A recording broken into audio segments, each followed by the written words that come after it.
ఏం చేస్తున్నావు? ఏంటది? నీకు సర్ప్రైజ్. మొబైల్ చూస్తున్నాను. నీకు సర్ప్రైజ్. ఏంటి? చూడు ఏంటిది? చూడు సర్ప్రైజ్. ఏంటి ఇంత పెద్దగా ఉంది?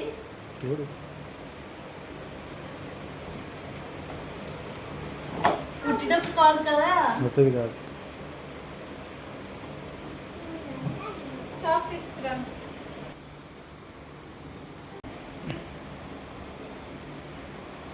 ఏమనుకుంటున్నావు? తో పాటు మీరు కూడా చూసేయండి రండి సర్ప్రైజ్ని.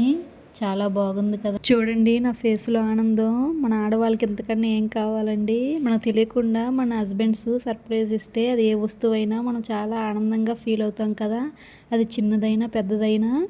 నేనైతే చాలా హ్యాపీగా ఫీల్ అయ్యానండి. మా హస్బెండ్ బిగిస్తారంటే వద్దు నాకు వచ్చు నేను బిగిస్తాను, నువ్వు బిగించేసరికి మళ్ళీ మార్నింగ్ అయిపోద్ది, నాకు నైట్కి వంట చేసేలాగే ఉన్నావని తీసుకొని ఫిక్స్ చేస్తున్నారు. ఇది ఎలా ఆన్ చేయాలి, మొబైల్ ఎలా పెట్టాలి అనేది నాకు ఎక్స్ప్లెయిన్ చేస్తున్నారు. ఈ వీడియో కానీ మీకు నచ్చినట్టుగా అయితే please like, share and subscribe చేసుకోండి.